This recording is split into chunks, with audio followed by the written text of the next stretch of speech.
Assalamualaikum warahmatullahi wabarakatuh. Alhamdulillahi rabbil alamin. Wabihi nasta'inu ala umuri dunya waddin. Ashhadu an la ilaha illallah wa ashhadu anna Muhammadan abduhu wa rasuluhu la nabiyya ba'dah. Amma ba'du fa ya ibadallah ittaqullaha haqqa tuqatih wa la tamutunna illa wa antum muslimun wa ahuthukum ala ta'atihi wa ta'ati rasulihi la'allakum turhamun. Ma'asyiral muslimin wal muslimat, jamaah subuh yang semoga kita semua dirahmati oleh Allah Subhanahu wa taala.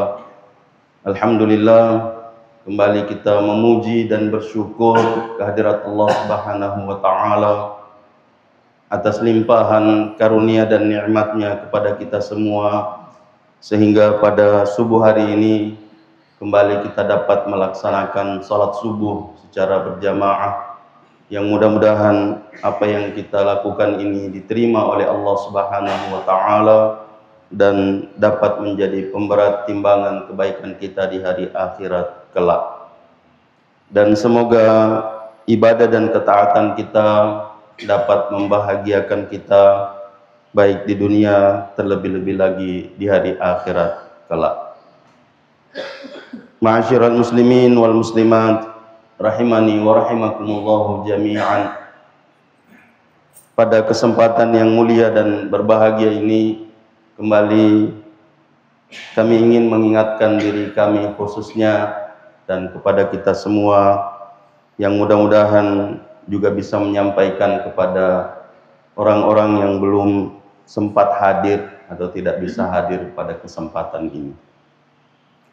Apa yang disampaikan oleh Rasulullah sallallahu alaihi wasallam yang diriwayatkan dari Allah Azza wa Jalla. Hadis ini adalah hadis qudsi, di mana Allah Subhanahu wa taala berfirman,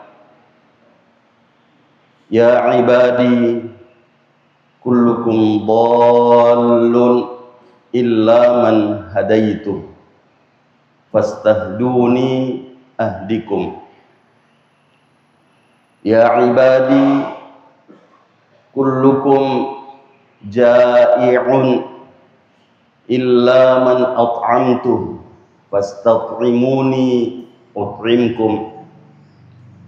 Ya ibadi, kullukum 'arin illa man kasawtu, fastaksuni aksukum.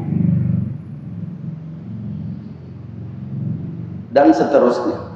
Hadis ini panjang, tapi saya hanya mengambil 3 dari apa yang disebutkan oleh Allah Subhanahu wa taala dalam hadis qudsi. Yang pertama adalah Allah Subhanahu wa taala menyampaikan kepada kita dan kepada semua hambanya, khususnya orang yang beriman, bahwa Tuhanmu itu maha segalanya. Yang pertama, yang maha memberi hidayah, yang kita sebutkan pada hari Jumat dan malam Sabtu adalah hidayah itu dari Allah Subhanahu wa taala, tapi harus diupayakan, harus diusahakan, harus ada ikhtiar untuk menjemput hidayah itu. Hidayah yang dimaksudkan adalah hidayah taufiq, hidayah petunjuk dari Allah Subhanahu wa taala. Yang Allah Subhanahu wa taala dalam hadis qudsi ini mengatakan, "Wahai hambaku, sesungguhnya kalian semua itu sesat kecuali yang aku beri petunjuk. Maka mintalah petunjuk kepadaku, niscaya aku akan beri petunjuk." Jadi minta petunjuk kepada Allah Subhanahu wa taala. Yang Rasulullah sallallahu alaihi wasallam mencontohkan adalah bagaimana kita berupaya untuk melakukan apa yang diperintahkan oleh Allah Subhanahu wa taala dan menjauhi apa yang dilarang oleh Allah Subhanahu wa taala. Dan itu adalah hidayatul irsyad. Hidayah berupa petunjuk untuk melakukan apa yang diperintahkan dan menjauhi apa yang dilarang, dan itulah upaya jalan untuk mendapatkan hidayatul taufik dari Allah Subhanahu wa taala. Nah, sehingga ada ulama ya yang kita sampaikan pada malam Sabtu yang lalu bahwa salah satu upaya untuk mendapatkan hidayah Allah Subhanahu wa taala adalah perbanyak ibadah. Perbanyak ibadah. Nah, ini yang harus diupayakan ini. Bagaimana supaya ibadah yang kita lakukan itu bukan sekedarnya, bukan hanya untuk seperti yang biasa kita sampaikan bahwa hanya untuk menggugurkan kewajiban. Nah, sahabat mereka di Palau ngeta pugau sempajang, pugau puasa, maseke, elok mina gugurkan kewajibannya sebagai seorang muslim. Selesai itu sudah. Sehingga ada orang yang mengaku muslim, bahkan mengaku beriman, hanya melakukan perintah-perintah Allah yang wajib-wajib saja. Pokoknya purani napa silenna kewajiban nalori pang Allah Subhanahu wa taala. Sudah selesai. Adapun yang sunnah-sunnah tidak. Padahal ini juga adalah merupakan jalan untuk bisa mendapatkan hidayah itu. Ini adalah upaya ikhtiar kita untuk meraih hidayah Allah Subhanahu wa taala.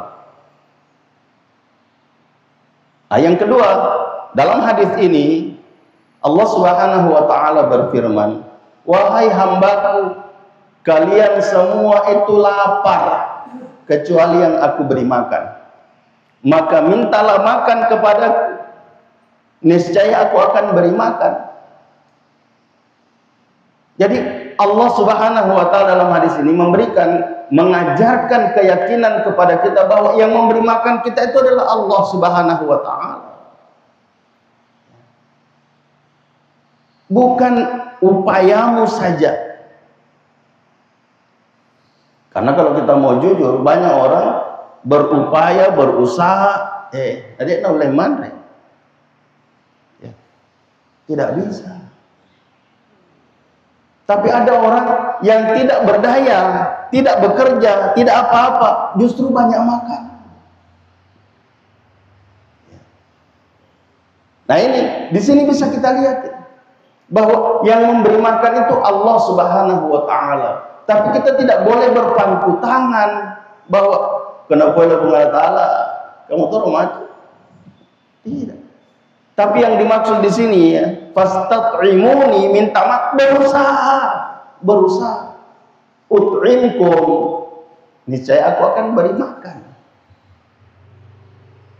Yang ketiga, kuntum arin, semua kalian itu telanjang kecuali yang aku beri pakaian, maka minta pakaian kepada, kata Allah Subhanahu wa taala. Minta kepada Allah Subhanahu wa taala. Adapun jalan Allah Subhanahu wa taala memberikan itu banyak sekali. Banyak sekali. Cara-cara Allah Subhanahu wa taala memberikan kepada kita pakaian, memberi kepada kita makanan, memberi kepada kita hidayah petunjuknya, sehingga jamaah sekalian yang semoga kita semua dirahmati oleh Allah Subhanahu wa taala. Di antara yang disebutkan oleh ulama, cara untuk meraih hidayah Allah Subhanahu wa taala atau meraih apa yang disebutkan oleh Allah Subhanahu wa taala tadi ini adalah menyandarkan segala sesuatu hanya kepada Allah Subhanahu wa taala.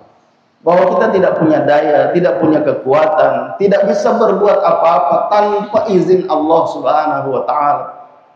maka selalulah kita berharap kepada Allah Subhanahu wa taala.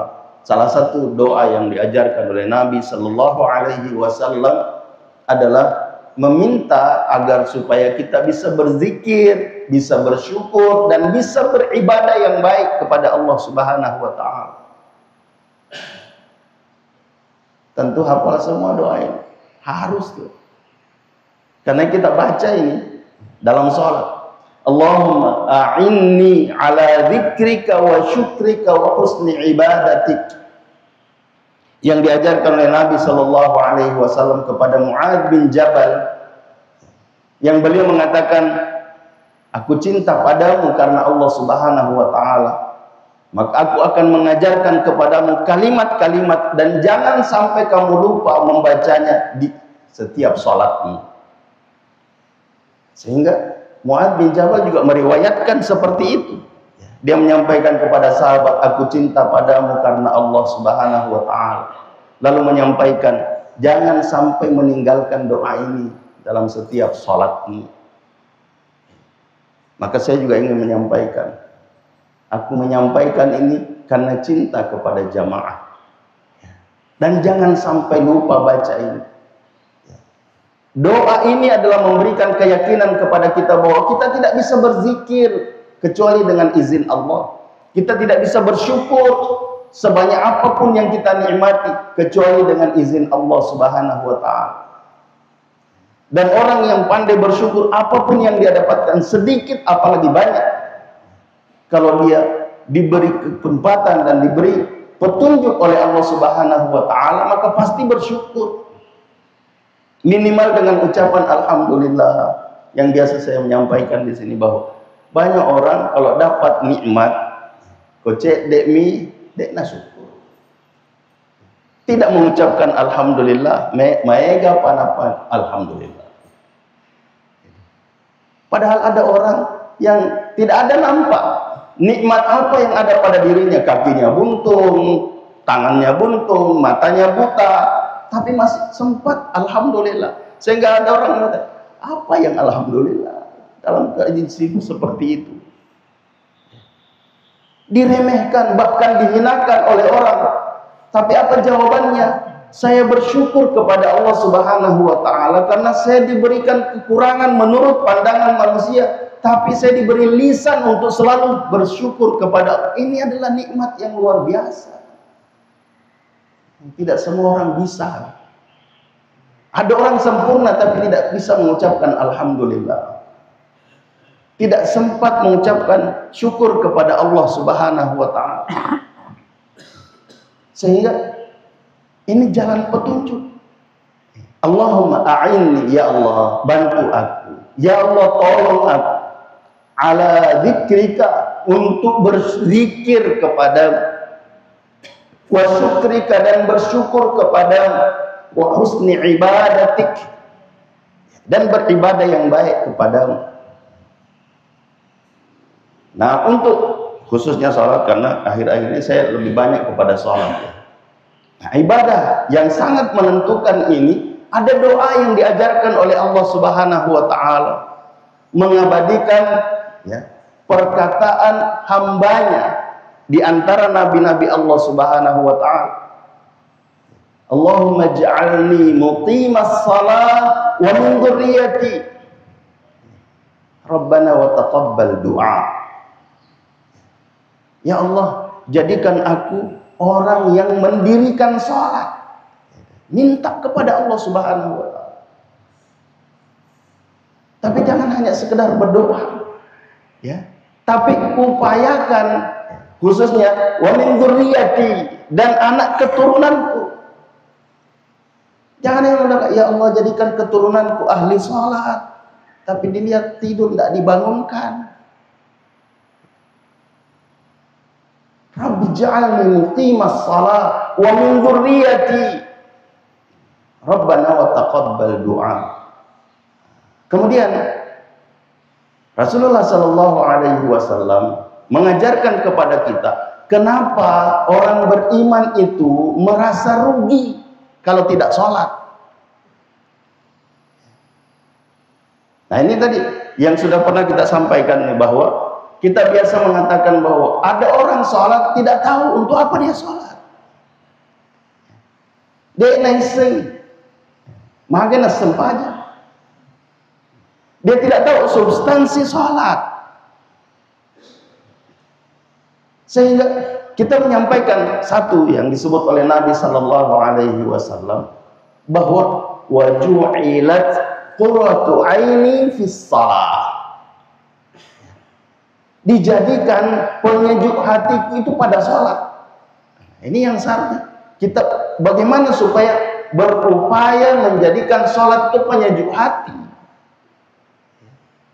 Sehingga ada ulama yang menyebutkan bahwa tahapan tingkatan orang dalam masalah sholat itu ada 4. Ada yang masih terpaksa, ya, paling rendah ini. Yang kedua tingkat ekonomi, ya. Kemudian ada tingkat bisnis, ya. Yang keempat ada tingkat eksekutif. Yang beliau mencontohkan ya tingkat eksekutif itu adalah tingkatan yang menjadikan sholat itu sebagai hobi. Ya. Apa itu hobi, Pak? Sesuatu yang menyenangkan, ya, perbuatan yang menyenangkan. Sehingga terkadang kita, ya, biasa ada perkataan orang yang saya ciplak ini dari orang Makassar. Ini apakah punah hobi? Ya, tidak ada yang bisa tahan. Sakit itu, tapi hobi tidak bisa ditahan. Kalau mana teh macul madoko, ya, punah hobi, menyenangkan. Sesuatu yang menyenangkan, terkadang kita berkorban dengan apa saja. Hobi. Nah ini ada sesuatu yang disebutkan oleh Nabi Sallallahu Alaihi Wasallam menjadi penyejuk hati, yang dalam doa ya kita mendapatkan, ya, istri, anak, ya, jadikan istriku, pasanganku, anak-anakku qurrata aini, menjadi penyejuk hati. Tapi Nabi Sallallahu Alaihi Wasallam mengatakan waju'ilat qurratu aini fis shalah, dijadikan penyejuk hatiku itu pada sholat. Sehingga terkadang Rasulullah Sallallahu Alaihi Wasallam kalau mau menyuruh Bilal bin Rabah untuk qomat mengatakan arihna ya Bilal, arihna ya Bilal, senangkan kami wahai Bilal, tenangkan kami wahai Bilal. Karena merasa bahwa sholat itu menyenangkan.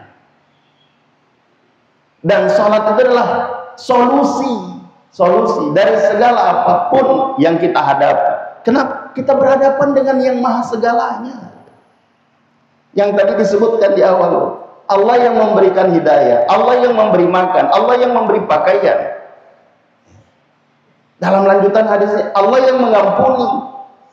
Sehingga kita yang merasa kekurangan di makan, kekurangan di pakaian, kekurangan dalam hidayah, kekurangan dalam segalanya, banyak dosa, menghadaplah kepada Allah Subhanahu wa Ta'ala. Akui kesalahan kita di hadapan Allah Subhanahu wa Ta'ala. Dan itu yang disebutkan, dan itu yang dicontohkan oleh Nabi Sallallahu Alaihi Wasallam.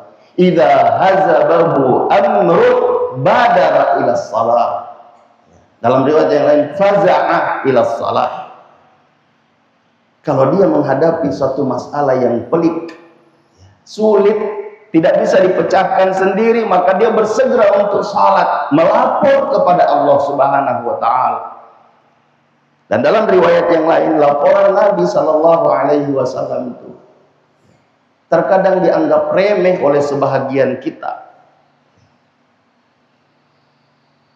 Sandalnya yang putus dilapor kepada Allah. Sandal putus melapor kepada Allah. Ya, kita karena merasa hebat, yang begini ngapain ngelapor kepada Allah? Cuman harga 50.000. Astagfirullahaladzim. Jamaah sekalian, yang semoga kita semua dirahmati oleh Allah Subhanahu wa taala. Dan dalam sholat itu kita perlihatkan kepada Allah Subhanahu wa taala ketundukan kita, kehinaan kita di hadapan Allah Subhanahu wa taala. Sehingga ulama dalam menyikapi apa yang disebutkan oleh Nabi, umirtu ya li asjuda ala sab'ati a'zum. Saya diperintahkan untuk sujud pada 7 anggota sujud. 7 tulang yang disebut di sini.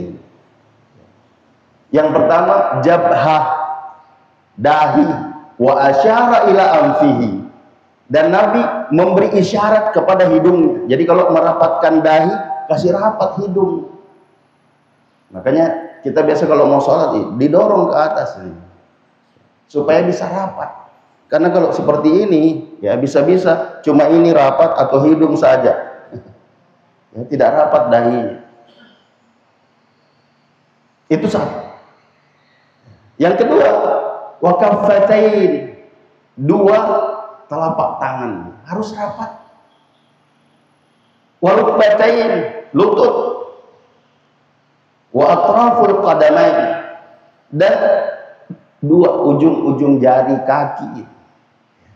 Bahkan dalam riwayat yang lain, kalau mampu semua jari kaki ini hadapkan ke kiblat, dilipat.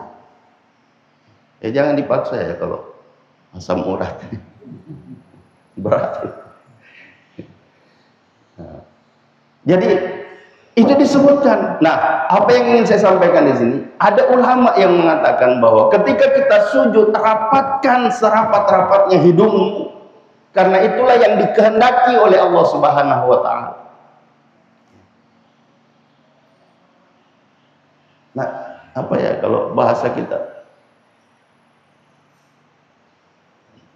Nak gusuang, ingat nah. Sehingga biasa kita melihat ada orang mancung tapi bengkok, ya. Itu mungkin karena dia banyak sujud dan betul-betul menindis itu. Dan itu yang dikehendaki, bahwa kita merendah di hadapan Allah Subhanahu wa taala. Jangan justru masa wajah yang gagah begini ya diratakan sama kaki. Kita tidak ada apa-apa dibanding di hadapan Allah Subhanahu wa taala. Sehingga kita minta kepada Allah Subhanahu wa taala seperti Rasulullah sallallahu alaihi wasallam mencontohkan kepada kita. Ada masalah tidak bisa kita pecahkan sendiri, lapor pada Allah. Badara ila shalah. Ya, jangankan yang begitu, kita mendapatkan sesuatu ya, ada 2 nih, ada 2 yang datang misalnya. Dua-duanya bagus. Dua-duanya mendatangkan manfaat, dua-duanya mendatangkan Masya Allah, tapi tidak bisa dipilih dua-duanya, harus pilih salah satu di antara kedua. Lapor kepada Allah Subhanahu wa taala, istikharah, ya Allah pilihkan kami di antara 2 yang baik ini, ya, mana yang baik untukku dunia dan akhiratku. Dilapor. Tunggu jawaban dari Allah Subhanahu wa taala. Tapi jangan kami mana takut-takut setina pemilahu. Ya. Ya sudah selesai lah ya. Ya. Tidak. Kosongkan dulu semuanya baru laporkan kepada Allah, ya Allah ini ada 2 masalah ya, membingungkan. Pilihkan kepadaku salah satu di antara kedua yang baik ini. Yang mana yang paling baik untukku dunia dan akhiratku. Begitu yang diajarkan oleh Nabi Shallallahu Alaihi Wasallam. Sehingga sekali lagi jamaah sekalian, yang semoga kita semua dirahmati oleh Allah Subhanahu Wa Taala. Allah Subhanahu Wa Taala mengatakan, aku yang memberi hidayah, minta hidayah kepadaku. Aku yang memberi makan, minta makan kepadaku. Aku yang memberi pakaian, minta pakaian kepadaku. Sehingga semuanya kita laporkan kepada Allah Subhanahu Wa Taala yang maha segalanya. Maka sebelum kita salat, buang ketakburan, jauhkan kesombongan. Kita perlihatkan bahwa kita tidak ada apa-apanya di hadapan Allah Subhanahu wa taala. ja'alani Allah wa iyyakum minal amilina wal faizin wa adkhalani wa iyyakum bil jannati wan na'imil muqim. Aqulu qawli hadza wa astaghfirullahal azim li wa lakum wa lisairil muslimina wal muslimati min kulli dhanb. Fa ya fawzal mustaghfirin wa ya najatat taibin. Dan sebelum kita tutup kembali, mari kita menundukkan mata hati dan kepala kita untuk beristighfar dan berdoa kepada Allah Subhanahu wa taala dan mendoakan orang-orang yang telah mendahului kita menghadap Allah Subhanahu wa taala. Allahumma ighfir lana wa liwalidina warhamhum kama rabbawna shighara. Allahumma ighfirna washfi mardana washfi mardal muslimin. Allahumma arhamna, Allahumma arham mautana, Allahumma arham mautal muslimin. Ya Allah, ya Tuhan kami, ampunilah segala kesalahan kami, ampuni segala kesalahan dan dosa orang-orang tua kami, ampuni dan berikan rahmat kepada orang-orang yang telah mendahului kami menghadap-Mu ya Allah. Ampunilah segala kesalahan dan dosa mereka, terimalah segala amal baik mereka dan berikan balasan yang terbaik, yang sempurna dari sisi-Mu ya Allah. Ya Allah, ya Tuhan kami, bangkitkanlah mereka kelak di hari akhirat bersama kami semua di surga. Ya Allah, ya Tuhan kami, berikanlah kesehatan kepada orang-orang yang Engkau uji dengan penyakit. Ya Allah, ya Tuhan kami, sehatkanlah mereka yang sakit di antara kami dan berikanlah kesembuhan dan berikanlah hidayah kepadanya dalam kesembuhannya untuk menggunakan kesembuhan itu untuk beribadah dan melakukan ketaatan yang maksimal kepadanya. Ya Allah, ya Tuhan kami, kepada kami yang masih diberi kesehatan dan kekuatan serta kehidupan oleh-Mu, kami meyakini ini semua adalah pemberian dan nikmat-Mu ya Allah. Berikanlah kekuatan kepada kami untuk menggunakannya pada jalan yang Engkau ridhai, dan ketika masanya kami menghadap kepadamu, berikanlah kepada kami rahmat-Mu, maghfirah-Mu, dan berikanlah kepada kami surga. Allahumma amin. Subhanakallahumma wa bihamdik, asyhadu an la ilaha illa anta, astaghfiruka wa atubu ilaik.